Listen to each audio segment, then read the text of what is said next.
Caesarean delivery గురించి ఈ వీడియోలో తెలుసుకుందాం. నేటి కాలంలో అనేక మందికి సిజేరియన్ డెలివరీ అనేటువంటిది అది సాధారణ ప్రసవం అయిపోయింది.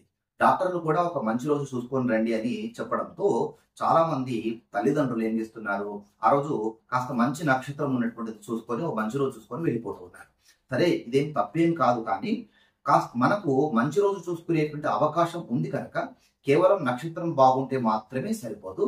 దానికి కాస్త మంచి సమయాలు కూడా తీసుకోవాలి. అంటే కుజదోషము, కాలసర్పదోషము, సర్పదోషము లాంటివి లేకుండా ఇంకా గజకేసరి యోగం లాంటివి ఇంకా మంచి యోగాలు ఉండేటువంటివిగా చూసుకోవాలి. ఇలా మంచి లగ్నమును గ్రహాలు ఉచ్చ స్థానంలో ఉన్నటువంటివి, ఏవైనా చెడు గ్రహాలు లేకుండా, కుజదోషం లాంటివి లేకుండా కాస్త మనం జాగ్రత్త పడే అవకాశం మాత్రం మనకు కొంత ఉంటుంది కనుక కేవలం ఏదో మంచి రోజు ఉంటే మాత్రం సరిపెట్టుకోకుండా కాస్త మంచి లగ్నం ముహూర్తం ఉండేట్టుగా చూసుకోండి. మనం ఎంత ప్రయత్నించినా కానీ చివరికి భగవంతుడు నిర్ణయించినటువంటి సమయం ప్రకారమే జరుగుతుంది కనుక ఇది ఒకటి ఆలోచించుకోండి. సిజేరియన్ డెలివరీ గురించి నేను ఒక 10 నిమిషాల వీడియో ఒకటి చేశాను. ఆ వీడియో యొక్క లింక్ ఇదే వీడియో డిస్క్రిప్షన్ లో మరియు కామెంట్ బాక్స్ లో ఇస్తాను.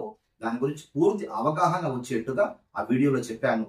ఒకసారి కుదిరితే ఆ వీడియో చూడండి.